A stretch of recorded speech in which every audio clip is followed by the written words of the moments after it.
Hello, good morning, Dr. Gomez here. Today I'm going to just do an informal talk about the concept of virtual interview hoarding. Yesterday I put a post in Twitter asking for people's opinion, and I think it was very varied. I thought it was going to be like almost everybody concerned about interview hoarding, but that was not the case. Many people posted that they don't think it's actually an issue, and some people even share some good data that kind of shows us that there really is no difference between the last interview season and the one before, which actually virtual versus in person. So I really enjoy the virtual interview season. It's less cost, it's more efficient, it's less disruptive for both the programs and the applicants. But my only question was this thing about virtual hoarding. And the reason that I thought that as a program director is because in our program, we had uh, less cancellation when compared to other years. So that made me think that, well, maybe residents are just not canceling. If you're a competitive resident and you receive 20 offers, you go to 20 interviews, and because there's no cost associated to it, added cost. There's a lot of cost to apply for residency, but I mean added cost in terms of like plane tickets, hotels, Uber, taxis, all that stuff. So in-person interviews, top applicants will get a lot of offers in October, and they will start going to a lot of interviews in October, November.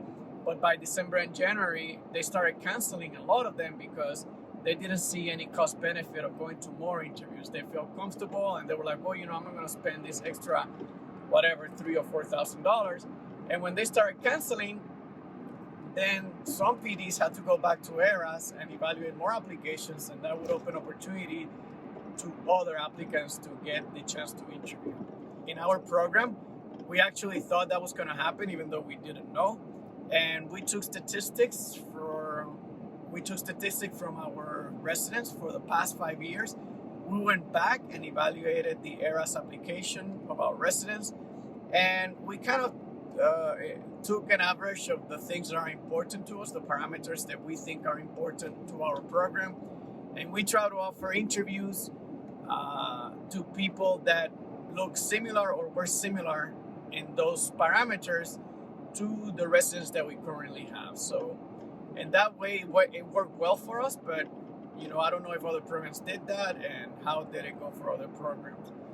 So my idea is that the virtual interview season is kind of a new thing, and I think it worked great, but I think that higher institutions, maybe the NRMP, ERAS, and the AAMC, ACGME, whoever is involved in this, should carefully evaluate the data just because it's a new thing, and we can speculate all we want, but we need to see what's the data, because we don't want this virtual interview platform to negatively affect any specific group, let's say IMGs or underrepresented minorities or students that are going through couples match or who knows.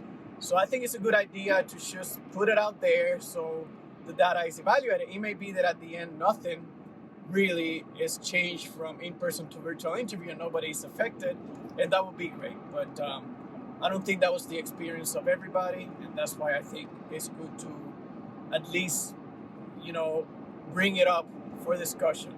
And a lot of the comments that I received, I guess the most common was that, okay, just put a cap so applicants, they can only, apply to 20 or accept only 20 interviews or whatever cap it is. Some people, will put a cap, but in stages, more transparency from both the programs and the applicants. Just a lot of great ideas. I think that it's great that people are actually actively thinking about how to approach the situation if there actually was a problem.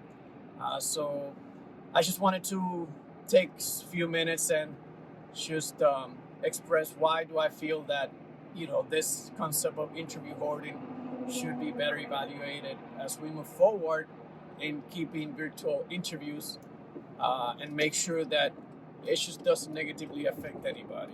I don't know. It may not, and hopefully it's not, and we don't have to do much about it.